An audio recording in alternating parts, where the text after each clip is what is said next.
গাখীৰেৰে বনোৱা প্ৰডাক্ট খাই ভাল নোপোৱা খুব কমেই আছে।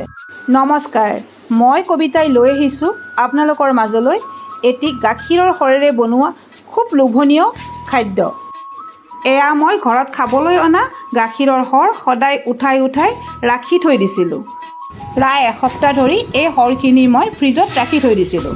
আপোনালোকৰ মাজৰো কোনোবাই যদি এই প্ৰডাক্টবিধ খাবলৈ ইচ্ছা কৰে তেন্তে এনেদৰে সৰ উঠাই ফ্ৰিজত থৈ দিব, নহ'লে সৰৰ ওপৰত সৰু সৰু ক'লা ক'লা পোক জমা হয়। আজি ৰাতিপুৱাই এই সৰখিনি মই উলিয়াই বাহিৰত থৈ অফিচলৈ গ'লোঁ আৰু অফিচৰ পৰা আহি এতিয়া ভাবিলোঁ এই সৰখিনিৰে মই কিবা এটা বনাওঁ আৰু যিটো নেকি মই প্ৰায়ে বনাই থাকোঁ। প্ৰথমতে মই চামুচেৰে গোট মাৰি থকা সৰখিনি খুব ধুনীয়াকৈ লৰাই থাকিলোঁ। এনেদৰে চামুচেৰে লৰাই গোটবিলাক নাইকিয়া কৰি একেবাৰে মিহি কৰি পেলালোঁ।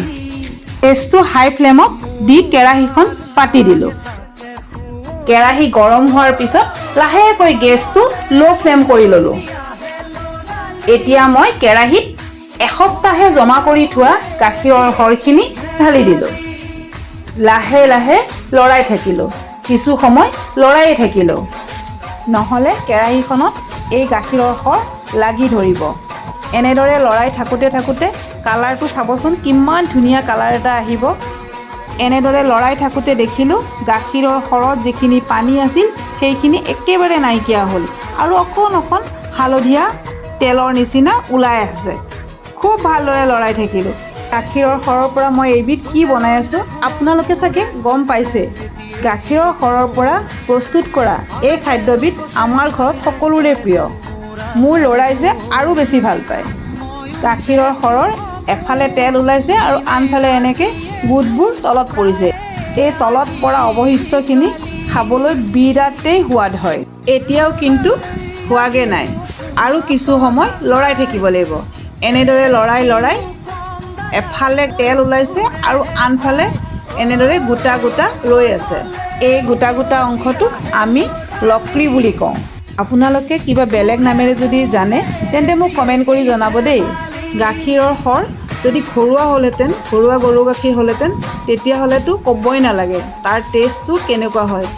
এতিয়া চাব লাগিব যাতে ঘিৰ লগত লাগি থকা তলৰ অৱশিষ্টখিনি যাতে কেৰাহীত লাগি নধৰে আৰু পুৰি নাযায়।